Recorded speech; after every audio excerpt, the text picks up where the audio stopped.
आज हम सब अस्सलाम वालेकुम। आज हम सबसे पहले देखेंगे टाइप्स ऑफ मैट्रिक्स क्या होती हैं, कितनी टाइप्स ऑफ मैट्रिक्स है उसके हवाले से हम बात करेंगे। ठीक है। आ, कुछ टाइप्स ऑफ मैट्रिक्स हैं on the basis of entries और कुछ टाइप्स ऑफ मैट्रिक्स हैं on the basis of order. सबसे पहले हम देखते हैं कि आर्डर की बेस पर कितनी टाइप्स होती हैं और कौन कौन सी होती हैं।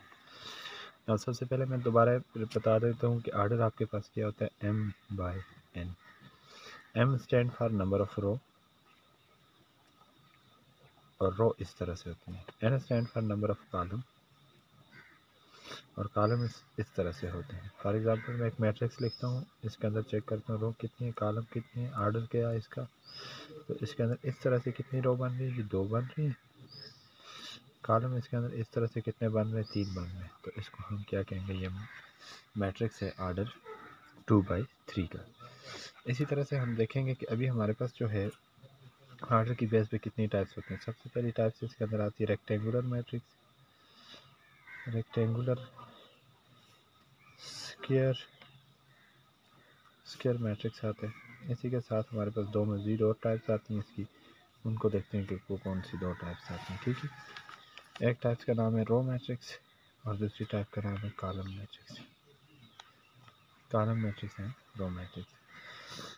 ऐसा मैट्रिक्स रेक्टेंगुलर मैट्रिक्स कहलाएगा जिसके अंदर नंबर ऑफ रो की तादाद इक्वल नहीं होगी नंबर ऑफ कॉलम से। For example 1 2 3 4 5 6।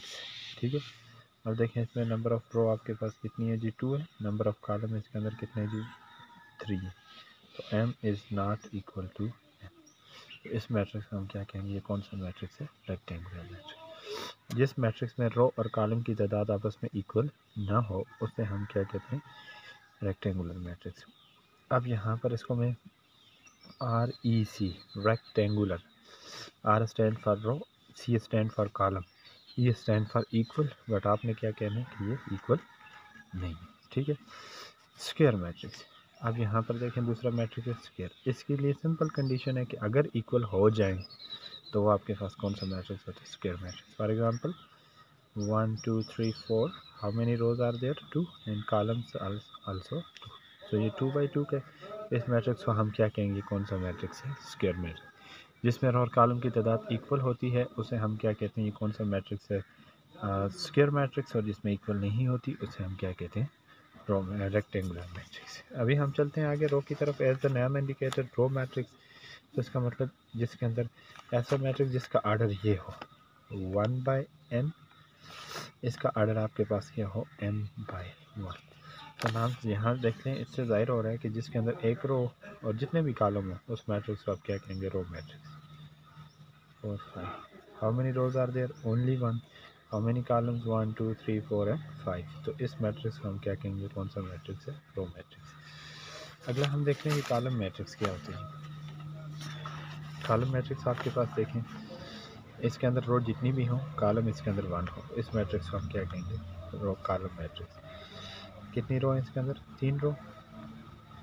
तो इसको हम क्या, इसके अंदर कितनी रो आ रही है, 3 रो आ रही है, और इसके अंदर कॉलम कितने आ रहे हैं, 1 आ रहे हैं। तो इस मैट्रिक्स को हम क्या कहेंगे, कौन सा मैट्रिक्स है, कॉलम मैट्रिक्स। जिसके अंदर एक कॉलम हो, कॉलम मैट्रिक्स। जिसके अंदर एक रो हो उसको हम क्या कहते हैं, रो मैट्रिक्स। नाम से जाहिर है, कॉलम CO, कॉलम 1। जिसके अंदर कॉलम क्या हो, एक हो, C से स्टैंड फॉर कॉलम और स्टैंड फॉर 1। जिसके अंदर एक कॉलम हो उसको कौन सा मैट्रिक्स कहेंगे, कॉलम मैट्रिक्स कहेंगे। ठीक है। अभी हम इंट्रीज़ की बेस पे कुछ चेक करते हैं कि इंट्रीज़ की बेस पे किस तरह से आएगा आपके पास मैट्रिक्स, क्या होगा, किस तरह से होगा, उसको हम देखते हैं। सबसे पहली मैट्रिक्स हम देखते हैं जी, नल मैट्रिक्स। नल मैट्रिक्स एक ऐसा मैट्रिक्स है, इट मे बी स्क्वायर और it may be rectangle but all entries must be equal to Aij is equal to 0 और Amn इज इक्वल टू 0। आप इसमें रो भी कोई भी हो सकती है, कॉलम भी कोई हो सकते हैं। Amn का मतलब क्या हुआ जी, रो और कॉलम। कोई भी रो और कॉलम के अंदर जो एलिमेंट होगा A, वो किसके इक्वल होना चाहिए, 0 के इक्वल। देखिए जी, लिखते हैं 1 2 3 4। एक ये मैट्रिक्स लिखता हूँ, एक लिखता हूँ 0 0 0 0 0। इसमें देखें जी फर्स्ट रो का फर्स्ट, इसमें अगर ये लिखें जी पहला एलिमेंट, इसका नाम क्या है जी, A11। इसका नाम है जी first row first column, first row second column. इसका है जी second row first column, second row second column. तो ये सारी एंट्रीज 0 हैं, तो इस मैट्रिक्स को क्या कहेंगे, नल। जबकि ये ज़ीरो नहीं आ रही तो इसको हम क्या कहेंगे, ये नल मैट्रिक्स नहीं। नल मैट्रिक्स का दूसरा नाम होता है ज़ीरो मैट्रिक्स, तो ये ज़ीरो मैट्रिक्स नहीं है। इसके एक और नाम होता है एडिटिव आइडेंटिटी। एडिटिव आइडेंटिटी कि why it is called additive identity, let me explain करता हूँ मैं इसको। यहाँ पर देखें 1 2 3 4 प्लस करते हैं इसमें 0 0 0 विच इज़ इक्वल टू 1 2 3 4। तो इस मैट्रिक्स है जो भी अगर आप कोई मैट्रिक्स इसमें प्लस करेंगे तो उसका आंसर रिमेन सेम रहेगा, इस वजह से ये एडिटिव आइडेंटिटी भी कहते हैं। उसके बाद हम चलेंगे जी आगे टाइप्स, मज़ीद इसकी टाइप्स के ऊपर बात करते हैं। तो एक टाइप्स हम जो डिस्कस करेंगे वो आपके पास है on the basis of their, on the basis of वो एक है कि उसके अंदर उसके ऑर्डर कैसा है और उसका क्या कहते हैं उसके अंदर इंट्रीज कैसी है। तो हम उसके ऊपर बात करते हैं। सबसे पहले एक ख़ास चीज़ आपको बताता जाऊँ कि ट्रेस ऑफ द मैट्रिक्स क्या होता है। अक्सर ये जो अभी फर्स्ट ईयर की न्यू बुक आई है इसके अंदर ट्रेस को भी डिस्कस किया गया है, लेकिन प्रीवियस बुक के अंदर ट्रेस नहीं था। ट्रेस ऑफ मैट्रिक्स होता क्या है, what is mean bye trace of matrix. ये कोई मैट्रिक्स है, इसका ये डायगोनल कहलाता है मेन डायगोनल और प्रिंसिपल डायगोनल, और ये वाला आपके पास कहलाता है सेकंड डायगोनल कहलाता है, ठीक है। और ये डायगोनल उसी मैट्रिक्स के अंदर हो सकता है जो आपके पास स्क्वायर मैट्रिक्स हो। 1 2 3 4 5 6 7 8 9 इस मैट्रिक्स के अंदर क्या है, डायगोनल। इस मैट्रिक्स के अंदर डायगोनल नहीं, इसके अंदर नहीं है ना, ये स्क्वायर मैट्रिक्स नहीं है, इसमें ये है डायगोनल। ये जो डायगोनल की एंट्रीज आ रही हैं जी कितनी आ रही हैं, 1 + 5 + 9, this is what we called trace of matrix.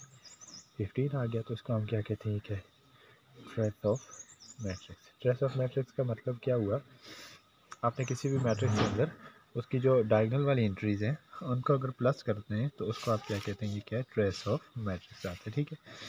इसी तरह ट्रेस ऑफ मैट्रिक्स आपके पास आ गया। अभी हम चलते हैं जी मैट्रिक्स की जो टाइप्स हैं, डायगोनल मैट्रिक्स है, आइडेंटिटी मैट्रिक्स है, उसके ऊपर हम बात करते हैं कि डायगोनल कैसा मैट्रिक्स होता है, आइडेंटिटी मैट्रिक्स क्या होता है, ये देखते हैं। एक चीज़ होती है हमारे पास अपर ट्रायंगुलर मैट्रिक्स,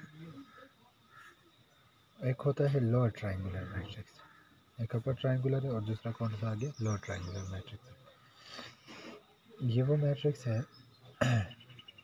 जिसके डायगोनल में कुछ भी हो, इसके ऊपर वाले एंट्री 0 हो, नीचे 1 2 3 हो, इस ट्रायंगल को कहते हैं, इस मैट्रिक्स को कहते हैं लोअर ट्रायंगुलर मैट्रिक्स। अब ये देखें इसी तरह से डायगोनल के ऊपर वाली एंट्रीज नॉन जीरो हैं, 2 3 4, नीचे आपके पास क्या है, 0।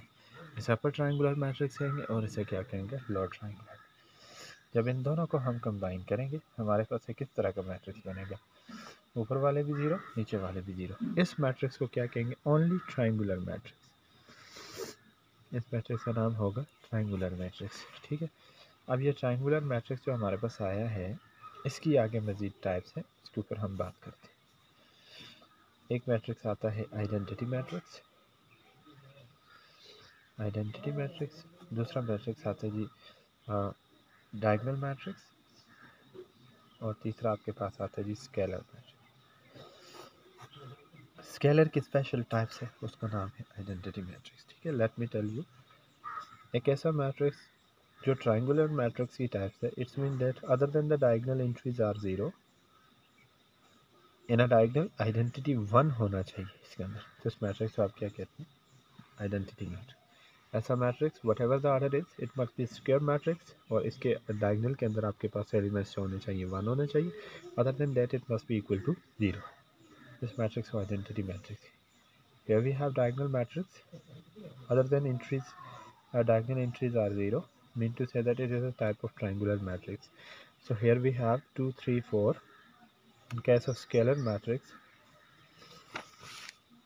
in case of scalar matrix in a diagonal we have same element, it may be a 0 0 0 0. This matrix is called scalar matrix. In order to remember, S for scalar, S for same, इसके diagonal के अंदर same elements होंगे, उसको हम क्या कहेंगे, ये क्या है, स्केलर मैट्रिक्स है। D for diagonal, D for different. In case if the diagonal entries are different, totally different, what is mean by totally different, यहाँ पर आपके पास दो सेम भी हो सकते हैं लेकिन it should be some single element which is different from rest of them. ये ऐसे भी हो सकता है, अगर दो सेम है, तीसरा आपके पास डिफरेंट है, तब भी ये हो सकता है, और इस मैट्रिक्स का नाम आपके पास आइडेंटिटी मैट्रिक्स I1 आपके पास आइडेंटिटी मैट्रिक्स है। थोड़ा सा आगे चलते हैं, हम नेगेटिव ऑफ मैट्रिक्स देखते हैं। Negative of matrix, what is mean by negative of matrix, क्या होता है? लेट आपके पास कोई मैट्रिक्स है -1/2 3 -4, ये कोई मैट्रिक्स, इसका नाम है ए। आपने इसका नेगेटिव फाइंड करना है, नेगेटिव ऑफ ए और निगेशन ऑफ ए, आप इसको ऐसे भी लिख सकते हैं, निगेशन ऑफ ए।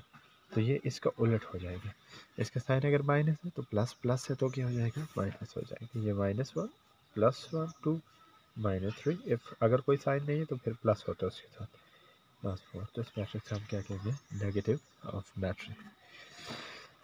अगला है जी हमारे पास नेगेटिव ऑफ मैट्रिक्स के बाद हम देखेंगे transpose of matrix. Negative of matrix के बाद हमारे पास जो टॉपिक है उसके अंदर हम क्या देखेंगे? Transpose of matrix. ट्रांसपोज किसे कहते हैं? ट्रांसपोज हम देखें, एक मैट्रिक्स लिया मैंने 1 2 3, इसका नाम है ए नाम है, और मैं इसका फाइंड करने जा रहा हूँ transpose. What is mean by transpose? आपने you have to change row into the column और कॉलम इनटू द रो। तो ये हमारे पास ये रो है, तो मैं इसको चेंज करूँगा कॉलम में 1 2 3, तो ये आपके पास होता है ट्रांसपोज। एक इस तरह के मैट्रिक्स अगर मैं लिखता हूँ एस इज इक्वल टू 1 2 3 4, इसका ट्रांसपोज हमारे पास क्या होगा जी? S transpose is equal to row है कॉलम बन जाएगा, रो है कॉलम बन जाएगा। तो इसको क्या कहते हैं? Transpose of matrix. अब ट्रांसपोज की दो टाइप्स हैं, एक हमारे पास होता है सिमेट्रिक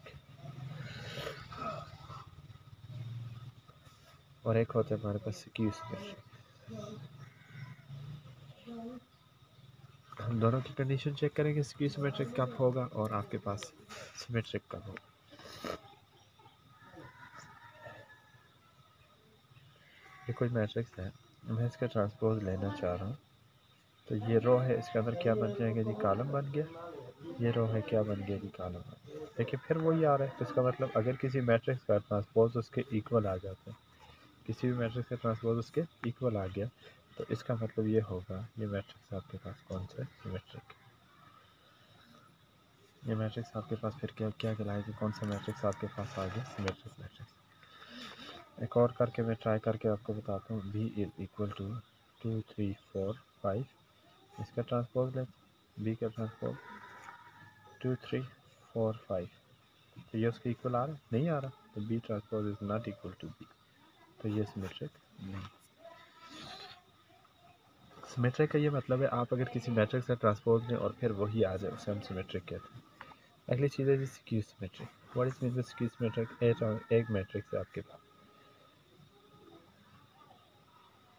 ये मैट्रिक्स, इसका मैंने ट्रांसपोज लिया, ये हो गया जी 0 -2 2 0।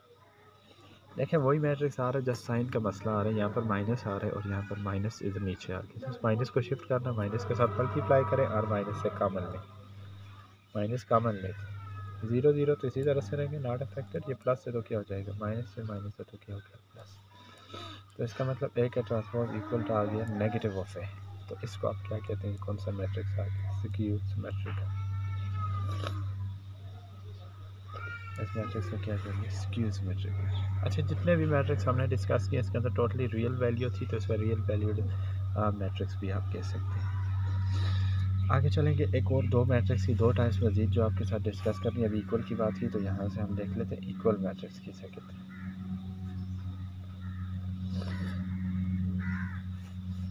To matrix let A and B, let A and B are said to be equal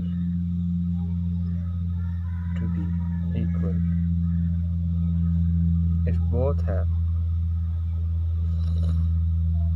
same order and corresponding, दोनों का ऑर्डर आपके पास सेम होना चाहिए और उनके करस्पॉन्डिंग एलिमेंट भी क्या होना चाहिए? सेम। देख लेते हैं जी हम यहाँ पर इसके अंदर 1 2 3 4 5 6 7 8 9 कोई मैट्रिक्स लिख रहे हैं हम इसके अंदर भी जी।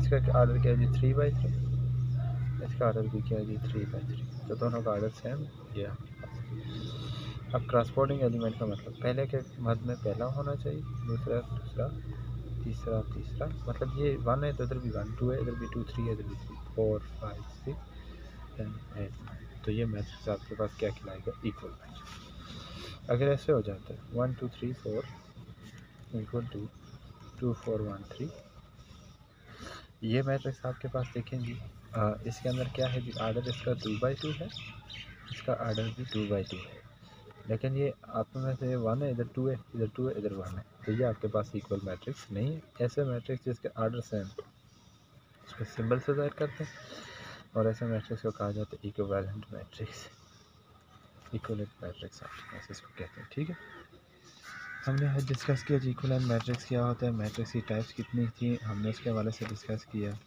और इसके अंदर हमने ये भी देखा कि स्केलर मैट्रिक्स आपके पास क्या होते हैं, डायगोनल मैट्रिक्स आपके पास क्या होते हैं, वो सारी चीज़ें हमने देखी। अभी इसके अंदर हमने दो चीज़ों को और देखना है मज़ीद, कुछ ट्रांसपोल की भी हमने बात की, नल की भी बात की। एक मैट्रिक्स जो है जिसकी मैं बात करने जा रहा हूँ, एडिशन या सब्ट्रैक्शन की हम बात करेंगे अगले लेक्चर के अंदर।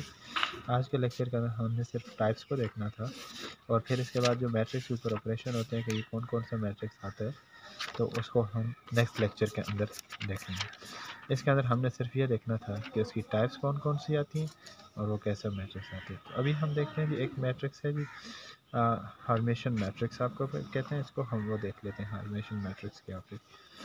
यहाँ मैं लिख दूँ हार्मेशन मैट्रिक्स, हार्मेशन मैट्रिक्स शार्ट्स आपको भेजिए कम्प्लेक्स के ऊपर। पीछे हमने सारी बात रियल की है, अभी कम्प्लेक्स की करेंगे हम बात। ठीक है, मैं कोई मैट्रिक्स लिखता हूँ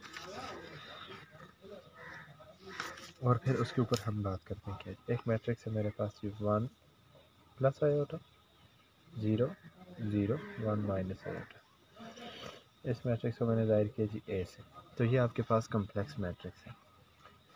इसका आपने लेना जी हर्मिशियन मैट्रिक्स बनाने के लिए इसका कंजुगेट लेना आपने, कम्प्लेक्स कंजुगेट। 1 कंजुगेट का मतलब है प्लस आयोटा, तो ये हो जाएगा माइनस आयोटा 0, ये माइनस आयोटा, ये प्लस से माइनस हो गया, माइनस से तो प्लस कर दीजिए।